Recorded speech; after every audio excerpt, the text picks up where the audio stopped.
How's it going, bros? Felicimo here. Today I have a few topics to talk about, who could have guessed? But I still don't have a name for the series. Anyway, let's get into our first topic.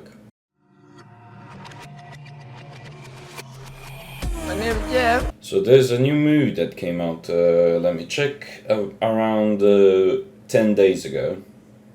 Well, 10 days give or take. And it's called Deadpool and Wolverine. It's a very seemingly popular film. I haven't watched it myself. I have it available for watching, but I haven't personally watched it yet. Nevertheless, there's a character that's being portrayed by the popular actor Channing Tatum, who you might know from the 2012 movie 21 Jump Street, which is also where I know him from. I have seen him play some other roles in some other series, but that's irrelevant for now.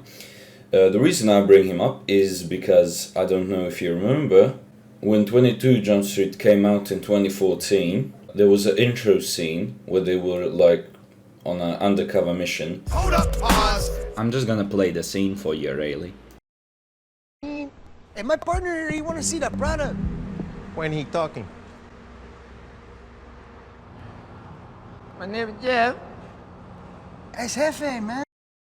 Now the movie itself is really not bad. It's a good movie, but the internet has forever adapted the my name Jeff into its forever memory. So yeah, that's all well and good, you know.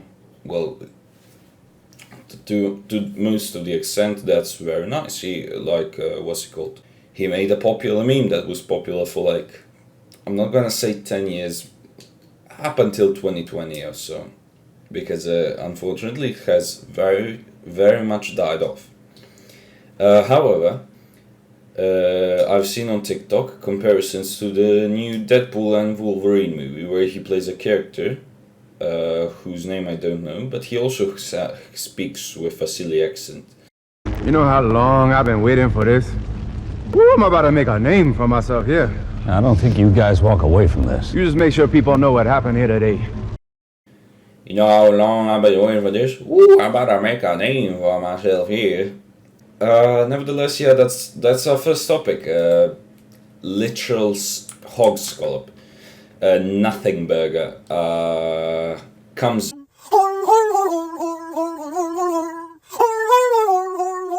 Five Nights at Freddy's has reached its 10th anniversary. It's hard to believe that it came out all the way back in 2014, but oh well, it did. I remember playing it on my shitty Huawei phone and remember recording it somehow. I don't remember what device I used, but I recorded it, uploaded the video to YouTube, and it seems that it was trimmed down to like a few seconds, I think around 6, so I might have recorded it with wine or something. Nevertheless, for the 10th anniversary of Five Nights at Freddy's, they have decided to make a little something special, and to my knowledge, they are doing events from the 1st of August to the 8th of August, which is a week of 10 anniversary specials, which is all well and good.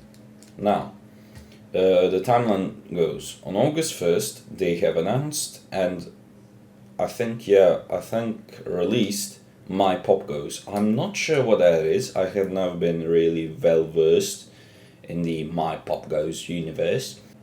On the 2nd of August, they have released a demo of the Joy of Creation, a remake of the original Joy of Creation. Now, I remember when I was younger, and I really shouldn't have been looking at it back then, but still, the Joy of Creation was an absolute horror experience, so I definitely think I should try the Joy of Creation remake sometime. And if it's if it's a demo, it's probably free, isn't it? Yeah, it's on Steam. Oh, lovely. Right, you can probably expect either a video on that or a video on Gary's mod. Not on Gary's mod, but playing Gary's mod. I have something in mind. Oops. Anyway, on 3rd of August they have released an interactive novel Isn't that interesting? The novel, from what I see here, it's called VIP. So let me check that out as well. VIP. Oh, it's on fandom. Oh, pig. I don't know what that is. Oh, it's a very informative pig, not a very important person. Anyway, nevertheless, on August 4th, Steel Wool. How did I get to Steel Wood? On the 4th of August, Steel Wood had made an announcement. Now I'm gonna read that to you. The announcement. Alright, there needs to be a correction made. Actually, I'm not sure if it's a correction. I'm not sure because this is on August 5th, but that's in my time zone. But again, it was at 4 p.m. my time zone, so I'm not really sure if that's what they're referring to, because this is from the Scott Games account. Nevertheless, I'm gonna take that as is, and that's the Steel Wool announcement, which announces keep an eye on someone's account today. On August 5th, Scott Cawthon had an interview again with Dorko. Personally, I watched it, yeah. It's a pretty interesting video, because he talks about the production of FNaF, the FNaF movie, and all that, but I don't really like watching Dorko. I have no bad blood for him, I just don't find his content really entertaining to me. Good on him, he made an interview with Scott Cawthon after 5 years, give or take. Then on August 6th, a collab announcement was made. People were debating, would it be Fortnite, would it be Roblox, would it be Stumble Guys? Thank God it wasn't Stumble Guys. Unfortunately, it wasn't Fortnite. And again, thankfully, it wasn't Roblox. Instead, we have got a collab coming in summer of 2025, if I'm not mistaken, with Dead by Daylight. Anyway, I'm very excited to see how that'll look, because there was a joke, if I'm not mistaken, very long ago, that, what's it called? Dead by Daylight X Springtrap. I saw that sometime on Twitter, ages ago at this point. Anyway, on August 7th,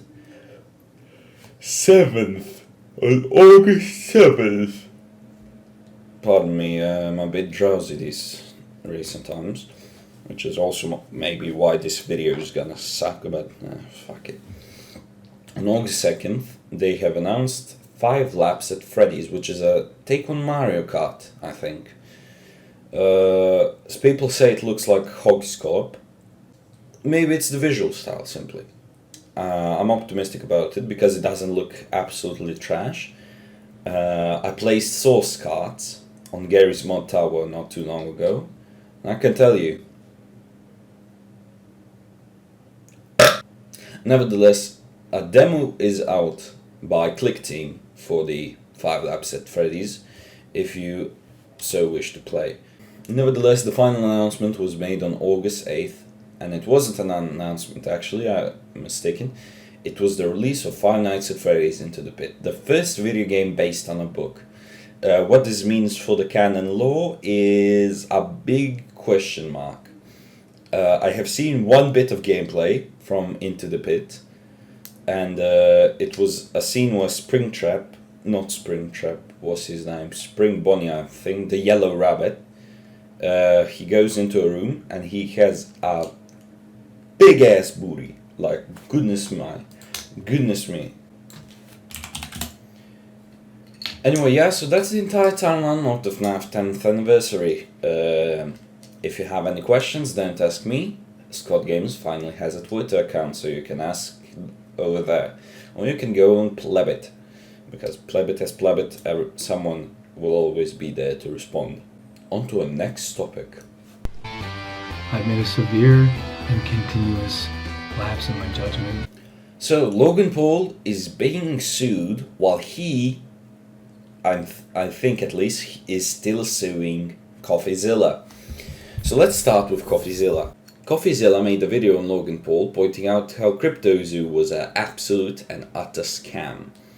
Logan Paul was infuriated by the fact that he dared to call him out like that, and he decided to sue him in court for defamation. I'm not sure what the status of the lawsuit is, but nevertheless it did happen. He did get sued. I'm not sure of the current status.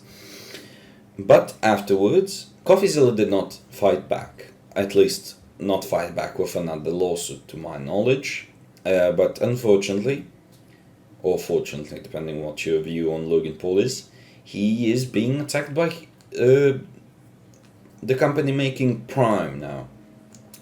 For those who have lived under a rock for the past 2 years, give or take, Prime is an energy drink that KSI... What is the first thing I thought of when saying KSI? KSI has cancer. Do you want to join my free gift card giveaway? Click the link in the description. The company Prime is being sued by Refresco, its bottle supplier, for $68 million after it accused Prime of breaking a contract they had made in 2023. And alongside Refresco suing them, the Olympics are suing Prime. I'm not sure of the details of that, but to my knowledge it's probably something like they weren't allowed to use the Olympic logo or anything Olympic-esque. So that's kudos to you, Prime. Kudos to you, Logan Paul. Now KSI is being very, very silent about this. I wonder why. It's like as if he doesn't care. He just wants the paycheck. Props to KSI. Blood is doing nothing. Well, it seems nothing.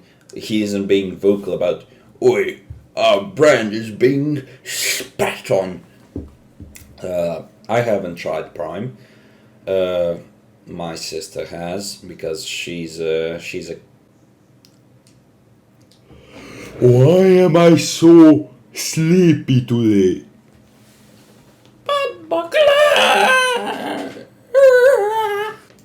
Nevertheless, I think that's pretty funny.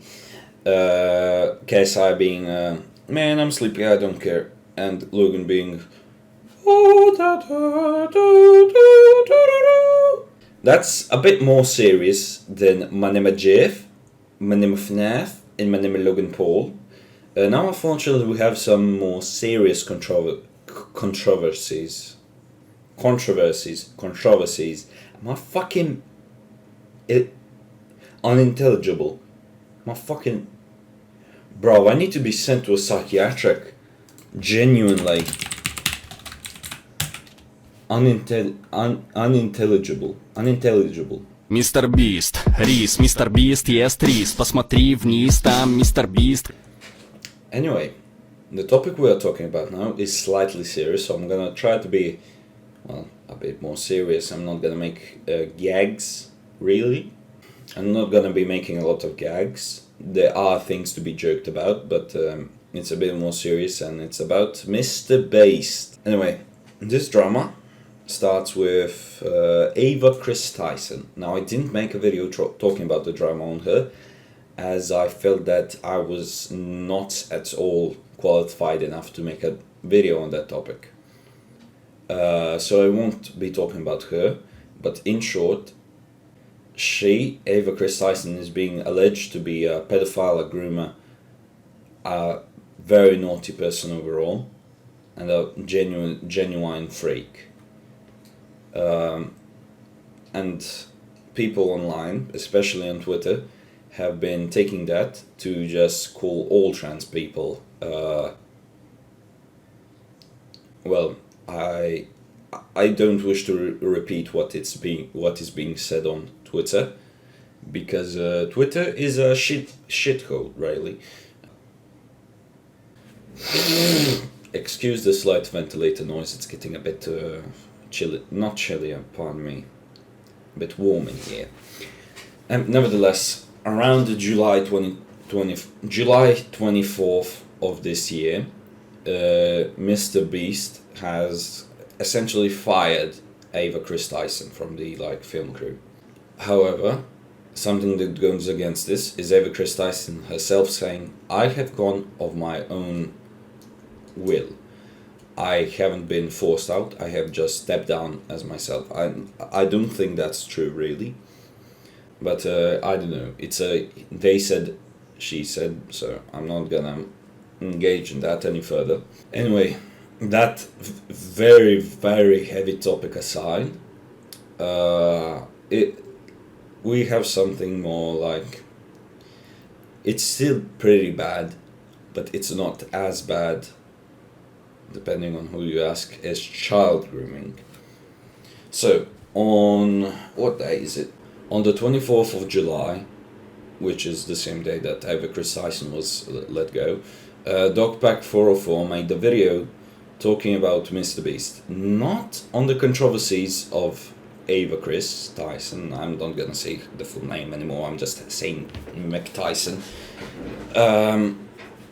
He published a video saying, I worked for Mr. Beast and he's a fraud, where he talks about not Eva Chris Tyson, not anything like that, but he calls him out for being fake, which, in fairness, that's really, I don't know, that's really not that terrible. Of course, it is sometimes pretty bad, but in some cases it's not that terrible. He called him a fraud for that, and for making illegal lotteries. Now, Captain Sparkle's video explains that much better. You can click it. I'm fucking dumb. I keep forgetting that my camera is inverted, so you can click the info card right there. Anyway, rant aside, illegal lotteries. Legal, I think, also made a video on this, so I'm really the worst person to talk about illegal lotteries, so I think it works like this. A lottery is only legal by the government, and a lottery is defined for consideration if the prize is valuable, and there's a third one, but I can't remember what it was.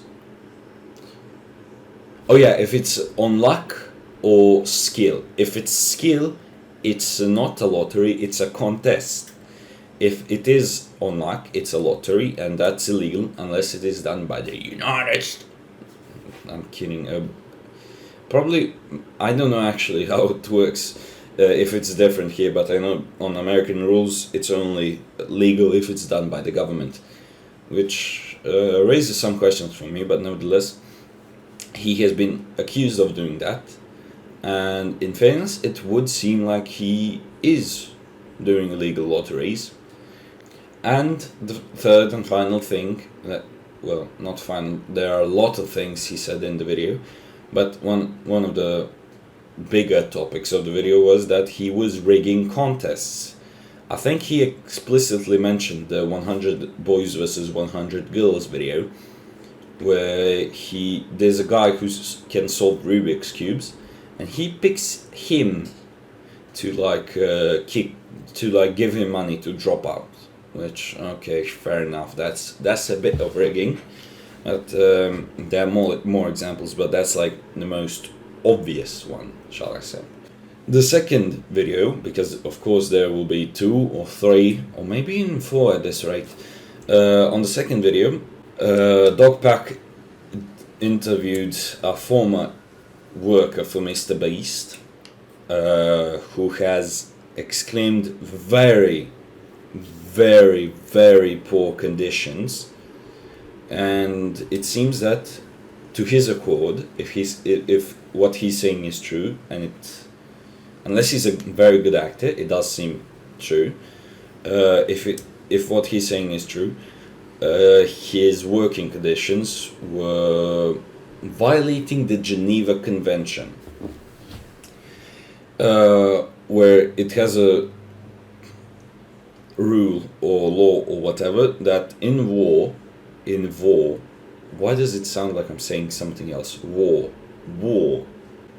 war, prisoners must not be allowed to have sleep deprivation unless they're not sleeping of their accord, but you must not deprive them of sleep yourself.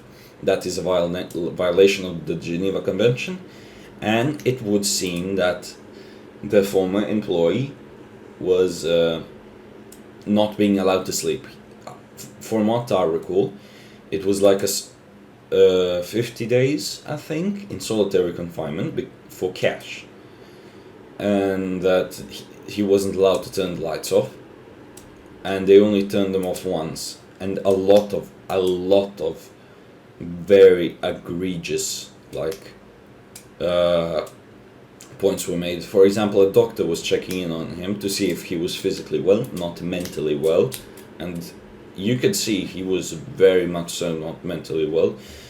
He himself says that the editors made a horror cut of him when checking up on him, and that on one of the final days, I think, that someone was saying, like, we would like you not to sue. And then he says either he was gonna say sleep or sue, but I don't know, that's a bit blurry. But nevertheless, that's the main allegation, that's the main part of the video. He was trauma dumping because he was, well, to an extent tortured, but he was allowed to leave at any time. But then again, he would lose all the money because, well, he left early. And from what I recall, he really needed the money. Nevertheless, the former employee also called out that Mr. Beast hired a convicted sexual predator, which is monkers, man. I think his name is Delaware, rather his nickname, and for some reason people thought that his nickname was Delaware because he wasn't allowed to return to Delaware, like it's some fucking Grand Theft Auto shit. But no, his nickname is Delaware because he was, well, from Delaware. Nevertheless, he hired a sexual predator, and from what they know, Mr. Beast knew it all along. And he wasn't meant to be a public-facing person in the child entertainment company. I say that. But Delaware wanted a background role, more say backstage kind of thing. But in some videos he was forced out due to a lack of people available, so I guess that's that. One of the videos he was in a straitjacket wearing a mask. I'm not sure of that video, I don't remember watching it. Nevertheless, that's a big accusation, but it is provable because I think sexual predators can be looked up, like, because they're on a offender registry. So that's not really disputable. What is disputable is if Mr. Breast knew of that the whole time. Also, by the way, he wasn't a sexual predator for rape, he was a sexual predator for touching children. He also seems to be a cousin or relative to Jake the Viking, who has gone on his own accord to say that Delaware is not as bad of a person as it is being painted on him. That's very much paraphrasing, and I should look it up before saying something like that. Here's the truth. I'm now reading Jake the Viking's post. Yes, Delaware is my brother-in-law. Yes, he's an RSO. When he was 21, a 16-year-old girl accused him and others of sexual assault when she was 11. Delaware took a plea deal, that's why there was no jail time, but he still had to register. His nickname isn't Delaware because he can't go back to Delaware, he's from Delaware. That's the dumbest thing I've heard. He's been back several times. He was hired before I was, and was actually the reason I got hired at Jimmy Beast. Before being hired, Delaware sat down with Jimmy and Sue, Jimmy's mom, and explained to them everything. So yes, Jimmy knew. But again, this incident happened in 2010, and Delaware was hired in 2017 or 2018. Delaware was also let go from the company before I was. Delaware was supposed to be a behind-the-scenes manager, but in a couple of videos he was asked to partake because we needed people. He was reluctant, especially in the straitjacket video, because of his charges. That's why he wore the mask. Delaware's charges are set to drop this fall. Delaware has been nothing but a good person, an amazing husband to my sister, and the best father to my two nieces I could ever ask for. They want no part in this, and just want to live their lives away from the limelight. I understand why anyone would be upset and frustrated over these allegations, and I do not blame them. Hurting kids in any way is unacceptable. But in the case of Delaware, I firmly believe he did nothing wrong and look forward to the day these charges are dropped. So you can see, these are incredibly heavy charges. But, you know, there were charges, they're supposedly dropping this fall, so I guess that's all well. Anyway, yeah, so that's the take from Jake the Viking. He thinks that Delaware is a good man. And I have personally not met Delaware. But I wouldn't go to say that he's a... I don't know. She might have been falsely accusing them of rape. It wouldn't be the first time, but still... that's a bit iffy to me. I'm not really sure if that's something I wish to talk about anymore. But unfortunately, we have more sexual assault to talk about. There was a cameraman who allegedly, of course allegedly, I have to say that before... What's the new YouTube CEO's name?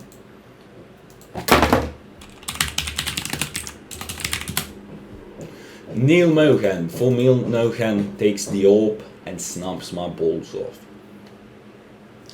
That Jimmy Beast's cameraman had sexually assaulted women while he was recording, which is Jesus fucking Christ. I do recall that he was trying... Oh, pardon me. I made a big paraphrase. I did not mean sexual assault, sexual harassment. That's still bad, but sexual assault is here, like here, on this level, and sexual harassment is here. They're pretty close, but like it's still not the same thing. You know what? Oh, here it is. Anyway, that he sexually harassed multiple women. Anyway, after all that, Jimmy Bistovic has decided to hire a chief human resources officer, a chief financial officer, and general counsel. And he's trying to implement sensitivity training for his employees. There has also been a leaked email. Why did PowerShell pop up? I think I have a virus, guys.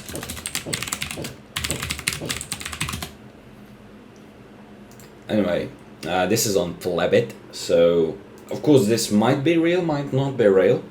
I'm gonna read to you the entire email, which also mentions hiring a new resource. Dear Team Based, I've wanted to update all of you on our recent concerns that have been raised online and in the press. As I've mentioned in my tweet a couple of weeks ago, we've hired Quinn Emanuel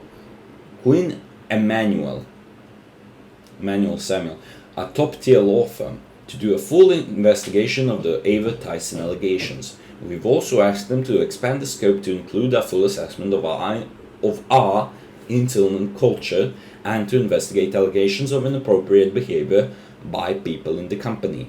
While the process is not complete, I have enough preliminary information at this point that I'm announcing several changes today. As your leader, I take responsibility, and I'm committed to continue to improve and involve my leadership style. While I have been mostly focused on creating content, launching festivals, building our community, and leading our philanthropic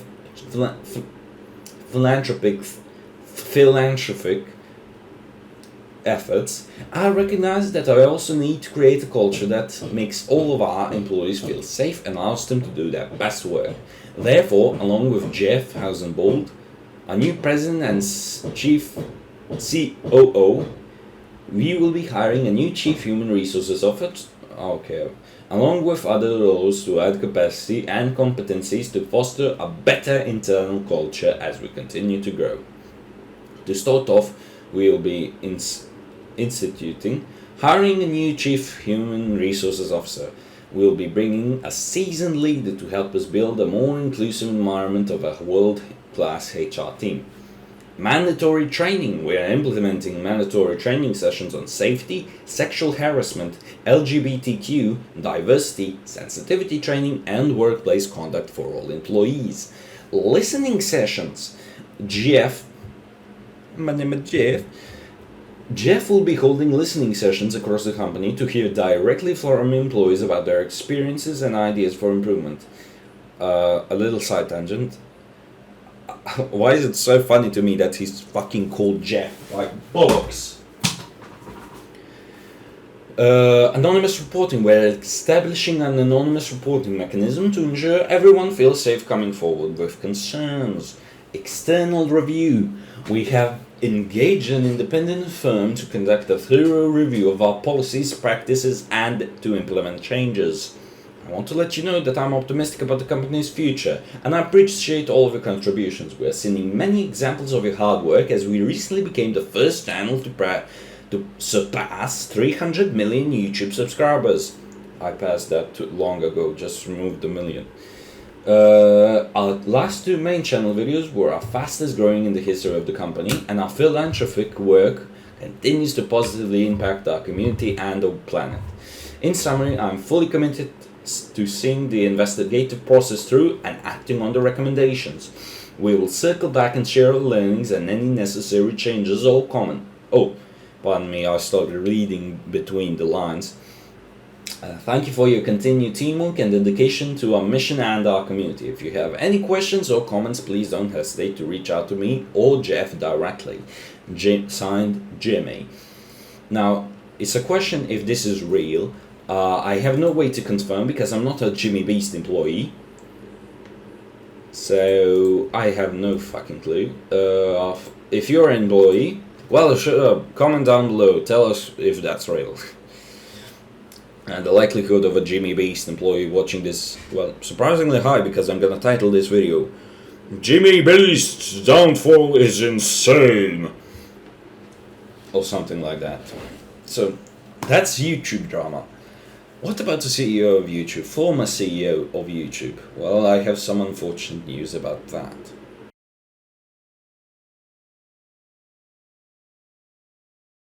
Think back to 2005. YouTube was made by three blokes living above a pizza place.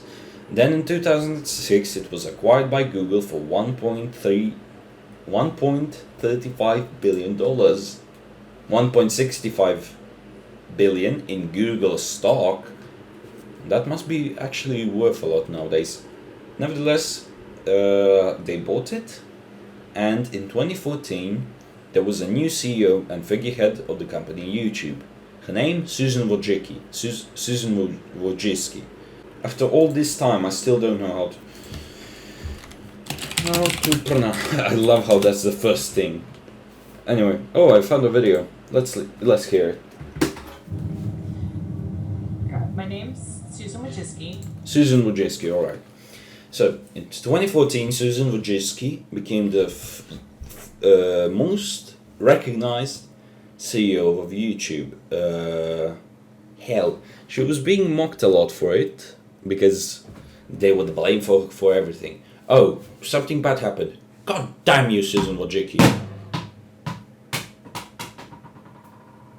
Oh gosh. She was named the most important the most important person in advertising, and one of the most influential people in 2015, according to Time magazine, and the most powerful woman on the internet. She was nicknamed a lot of things by companies. She was also called a hag. She was called the reason for the apocalypse. Not the reason for the apocalypse, I mean. Anyway, she was being mocked for it, but she was really an important figurehead. She caused many changes to YouTube, some good, some awful. But after all this time, she was a very competent CEO.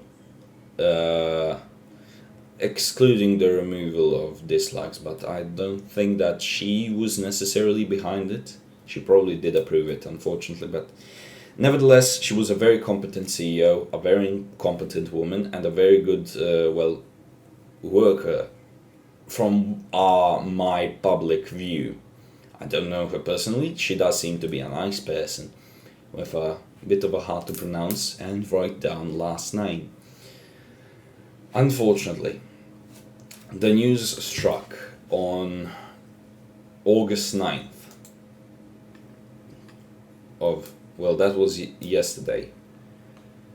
She had died at age 56 due to lung cancer. It was announced by Dennis Trooper on Facebook late Friday night, which was, again I repeat, yesterday. My beloved wife of 26 years and mother to our 5 children has left us today after 2 years of living with non-small cell lung cancer. Susan was not just my best friend and partner in life, but a brilliant mind, a loving mother, and a dear friend to many. Her impact on our family and the world was immeasurable. We are heartbroken but grateful for the time we had with her. Please keep our family in your thoughts as we navigate through this difficult time. And Google's current CEO, Sundar Pichai, oh my god, I'm gonna have a Metro's booming situation. And Metro's booming track. He had posted about Susan Wojcicki's death on social media. That he was, well, unbelievably saddened of the loss of. By the loss of. She's as core to the history of Google as anyone, and it's hard to imagine the world without her. She was an incredible person, leader, and friend who had a tremendous impact on the world, and one of the countless Googlers who is better for knowing her. We will miss her dearly. Our thoughts with her family. Rest in peace, Susan. She wasn't CEO of YouTube the entire time. Around February 2023, she did step down 25 years after she first joined the company of Google, not YouTube, because YouTube didn't exist for 25. Nevertheless, she still had a prominent role at Google. I think she was... She became like... Yeah, she had an advisory role across Alphabet and Google, but nevertheless, she stepped down to take more time with her family, which, seeing as she had cancer, it really makes sense. So yeah, that's really all for this video. I'm sorry to end it off on a low note, but I think it's the proper way to end it off. I don't want to do any cheesy rest in peace, but like, she was a very, very recognizable person. I remember so many jokes being made at her expense. Yeah, and it's sad to see a very like industry changing person just die of cancer like that. She was not on the level of Steve Jobs, but her death will be immortalized similarly.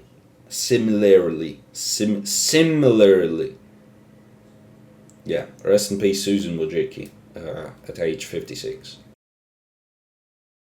So, in conclusion, I have talked about 3 immensely stupid topics and 2 very high sensitivity topics. Well, one of them was somewhere in between, but like Mr. Beast and the death of Susan Wojcicki was very...